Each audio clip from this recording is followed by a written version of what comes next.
پارہ نمبر 26 سورۃ الاحقاف۔ اس صورت میں چونکہ احقاف کا ذکر ہے، ریت کے ٹیلے، اس لیے صورت کا نام ہی سورۃ الاحقاف ہے۔ یہ احقاف قوم عاد کا مسکن تھا، اس کا ذکر کیا۔ بنیادی عقائد توحید، رسالت اور قیامت۔ صورت کے آغاز میں ان تینوں عقائد کا ذکر کیا۔ مشرکین کے شبہات کا رد کیا ہے۔ یہ کہتے جادو ہے، اللہ فرماتے ہیں جادو نہیں ہے، وحی ہے۔ قرآن کریم سحر نہیں ہے، وحی ہے، وحی آسمان سے اللہ پاک اس کو اپنے پیغمبر پہ نازل فرماتے ہیں۔ اللہ تعالیٰ نے مومنین کی شان بیان کی ہے کہ جو ایمان والے ہیں وہ تو ڈٹ جاتے ہیں، ایمان پر کھڑے ہو جاتے ہیں، استقامت کے ساتھ رہتے ہیں، اللہ پھر ان کی مدد بھی فرماتے ہیں۔ پھر اللہ تعالیٰ نے اس صورت میں قوم عاد کے قصے بیان کر کے اہل مکہ کو ڈرایا، تمہاری تو حیثیت ہی کوئی نہیں۔ قوم عاد کی طاقت دیکھو، قوم سمود کی طاقت دیکھو، آج ان کا نام و نشان نہیں ہے، مٹا کے رکھ دیا اللہ نے۔ تم پیغمبر کی ذات سے مت ٹکراؤ، تباہ و برباد ہو جاؤ گے۔ اس صورت کے آخر میں اپنے پیغمبر کو تلقین، صبر، تسلی دی ہے۔ فاصبر کما صبر اولو العزم، میرے پیغمبر اولو العزم پیغمبر انبیاء جس طرح وہ برداشت کرتے تھے آپ بھی برداشت کریں، اور آپ بھی ڈٹے رہیں، وہ بھی ڈٹ گئے تھے۔ بالآخر انشاءاللہ فتح و نصرت آپ کا مقدر ہوگی۔ سورہ محمد، اس سورت کے شروع میں اللہ تعالیٰ نے اپنے پیغمبر کا نام محمد ذکر فرمایا ہے، اس لیے سورت کا نام ہی محمد ہے۔ اس سورت کا نام قتال بھی ہے، چونکہ اس میں جہاد القتال کا بہت بڑا مضمون بیان فرمایا ہے۔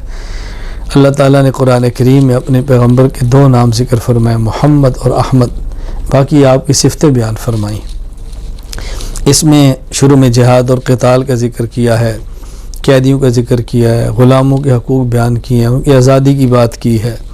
اللہ تعالیٰ نے ترغیب دی ہے جنت کی، ترہیب ڈرایا ہے جہنم سے، اور پھر اللہ تعالیٰ نے سورت کے آخر میں یہ بات کیا کہ اللہ کے راستے میں خرچ کرو، بخل سے بچو، اور ترغیب دی ہے بخل سے بچو اور خرچ کرو۔ اور پھر آخر میں ایک بات سمجھا دی میں ان تتولوا یستبدل قوما غیرکم، تم دین کو چھوڑ دو گے اللہ کسی اور قوم کو دین پر لائیں گے۔ اللہ نے دین کا کام لینا ہے، تم کرو گے تمہاری سعادت، تم چھوڑ دو گے اللہ اوروں سے لے گا۔ اللہ تعالی ہمیں دین کی خدمت کے لیے قبول فرمائے۔ سورۃ الفتح، کیونکہ اس سورت کا آغاز ہی اس سے ہے، انا فتحنا لک فتحا مبینا، تو سورت کا نام سورۃ الفتح رکھا گیا ہے۔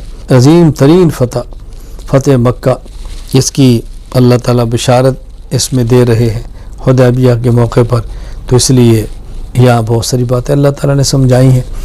بطور خاص اس میں بیت رضوان کا ذکر ہے، جب رسول اللہ صلی اللہ علیہ وسلم مدینہ منورہ سے چلے ہیں، حدیبیہ پہنچے ہیں، مشرکین نے روک دیا ہے، حضرت عثمان رضی اللہ عنہ کو بھیجا ہے، ان کو گرفتار کیا ہے، شہادت کی خبر اڑائی گئی، اللہ کے نبی نے صحابہ کرام سے بیعت کی ہے کہ ہم مر جائیں گے لیکن عثمان کا بدلہ لیں گے۔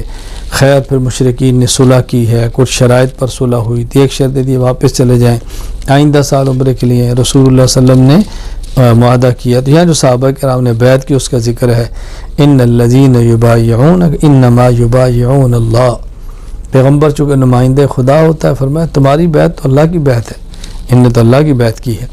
پھر اس صورت میں فتح خیبر کی بشارت بھی ہے، اخری لم تقدروا علیہ، ابھی تو ایک اور تمہیں فتح ملنی ہے، وہ خیبر کے موقع پر فتح آئی۔ کیا صحابہ کی، اللہ کے نبی کی آنکھیں ٹھنڈی ہوئی ان فتوحات کو دیکھ کے۔ پھر آگے دین کے غلبے کا ذکر کیا ہے، وعدہ کیا، هو الذی ارسل رسولہ بالہدی ودین الحق لیظہرہ علی الدین کلہ، اللہ نے اپنے پیغمبر کو بھیجا اس لیے کہ اس کے دین کو تمام ادیان باطلہ پر غالب کر دے، تو اللہ پاک نے یہ وعدہ اپنا سچا کر کے دکھایا ہے۔ پھر اس صورت کے آخر میں صحابہ کرام کی شان بیان کی ہے۔ اللہ اکبر، میرے پیغمبر آپ تو اللہ کے رسول ہیں، اور آپ کے ساتھ جماعت کیسی ہے، والذین معہ، نبی کے ساتھ ہے، کافروں پر سخت ہے، آپس میں نرم دل ہیں، سجدے کرتے ہیں، ان کی پیشانیوں پر سجدوں کے نشانات آتے ہیں۔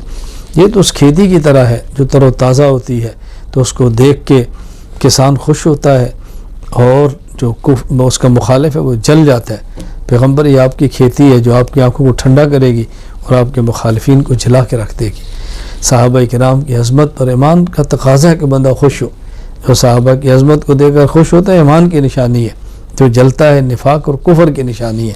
اللہ تعالیٰ میں صحابہ کرام کے ساتھ محبت عطا فرمائے، اہل بیت کے ساتھ محبت عطا فرمائے، سچا ان کا اللہ تعالیٰ میں غلام بنائے۔ سورہ حجرات، کیونکہ اس میں من وراء الحجرات ذکر حجرات کا لفظ ہے، حجرے کی جمع ہے، مکان کو کہتے ہیں، اس لیے سورت کا نام ہے سورۃ الحجرات ہے۔ اللہ تعالیٰ نے سورت میں بہت اخلاق اور آداب بیان فرمائے ہیں۔ سارا قرآن ہی باکمال ہے، ہر سورت ہی کمال کی ہے، مگر سورہ حجرات کی امتیازی شان ہے آداب اور اخلاق کو بیان کرنے کے حوالے سے۔ فرمایا دیکھو اللہ اور اللہ کے رسول کا ادب ہے، کرو پیغمبر کی آواز سے اونچی آواز مت نکالو، اعمال ضائع ہو جائیں گے، نبی کو ایسے مت بلاؤ جیسے ایک دوسرے کو بلاتے ہو، اعمال تباہ ہو جائیں گے، اور سنی باتوں پہ عمل مت کرو، تحقیق کیا کرو، اس سے نظام پورا تباہ ہو جاتا ہے۔ معاشرتی خرابیوں کا پھر ذکر کیا ہے، پھر اس کے بچنے کا ذکر کیا ہے۔ اللہ اکبر، صلح کرو، اس کا اہتمام کرو، ایک دوسرے کا مذاق استہزاء تمسخر مت کرو، اور غیبت مت کرو، ایک دوسرے کو تانے مت دو، ایک دوسرے میں عیب مت نکالو، یہ باتیں سمجھائی ہیں۔ اور یہ فرمایا کہ یہ باتیں دل سے قبول کرو، اللہ کا احسان ہے، اللہ نے تمہیں ایمان کی نعمت عطا فرمائی ہے، اور ایمان دل میں ہے، اسلام اعمال ہے جو اوپر ہے، مومن بھی بنو، مسلم بھی بنو، دل سے بھی مانو اور اپنے اعمال سے بھی، عمل سے ثابت کر کے دکھاؤ کہ آپ مومن ہیں، گویا تمہارا دل اور جسم سب اللہ کے حوالے ہونا چاہیے۔ تو اللہ تعالیٰ نے یہاں آداب اور اخلاق بہت زیادہ بیان فرمائے ہیں۔ غیبت کرنے کو مردہ بھائی کا گوشت کھانا بتایا ہے، بدگمانیوں سے بچو، استہزاء سے بچو، تمسخر سے بچو، آپس میں پیار محبت اور صلح کی بات کرو۔ یہ مطلب خلاصہ ہے آداب اور اخلاق اس صورت کے اندر۔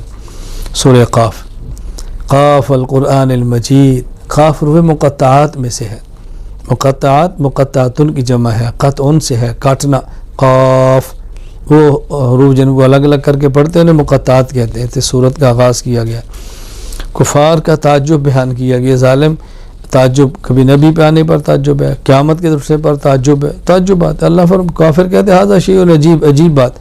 اللہ فرماتے ہیں عجیب بات کون سی ہے؟ جو پہلے تھے ہم ان کو بھی اٹھائیں گے، تمہیں بھی اٹھائیں گے۔ اور تم دیکھو قوم عاد کو دیکھو، قوم سمود کو دیکھو، فرعون کو دیکھو، لوط علیہ السلام کی قوم کے عذاب کو دیکھو، نوح علیہ السلام کی قوم کا دیکھو، اصحاب الراس کو دیکھو، قوم سمود کو دیکھو، اصحاب الایکہ کو دیکھو، قوم تبع برباد ہو گیا بولو۔ تم بھی پیغمبر کی مخالفت کرو گے نا، تباہ و برباد ہو جاؤ گے۔ نبی کی بات کی مخالفت مت کرو، پیغمبر کی بات کو مانو۔ پھر قیامت کے حوال کا ذکر کیا ہے، قیامت کی شدت کو بیان کیا، ہولناکی کو بیان کیا ہے۔ اللہ تعالی ہم سب کو بات سمجھنے کی توفیق عطا فرمائے۔ اور آخر میں رسول اللہ صلی اللہ علیہ وسلم کو فرمایا کہ آپ صبح و شام صبر کرو، اللہ اکبر، ان کی باتوں پہ برداشت کرو، اور میرے پیغمبر آپ تسبیح اور ذکر کے اندر مشغول ہو۔ اس کا معنی کیا ہے کہ جو داعی ہے، مبلغ ہے، عالم ہے، اس کی شان ہے کہ لوگوں کی باتیں برداشت بھی کرے، اللہ کا ذکر بھی کرے، تسبیح و تحلیل کے اندر بھی مشغول ہو۔ تو اسی سے آخرت کی تیاری ہوتی ہے۔ سورۃ الزاریات، والزاریات ذروا، سورت کا آغاز یہاں سے ہو رہا ہے، وہ ہوائیں جو اڑاتی ہیں چیزوں کو، تو اس لیے سورت کا نام سورۃ الزاریات ہے۔ یہاں متقین کی اوصاف بیان کی، اللہ اکبر، راتوں کو قیام کرتے ہیں، استغفار کرتے ہیں، آنے والے کو دیتے ہیں، سائل کو بھی نہیں واپس کرتے، محروم کو واپس نہیں کرتے، سائل جو مانگتا ہے اسے بھی دیتے ہیں، اور جو مانگتا ہے لیکن مستحق ہے اسے بھی دیتے ہیں، اس کا بہت زیادہ خیال کرتے ہیں۔ یہ متقین کی اوصاف بیان فرمائے۔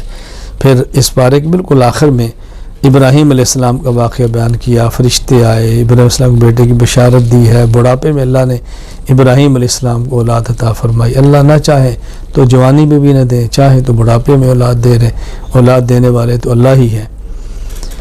وآخر دعوانا الحمد للہ رب العالمین۔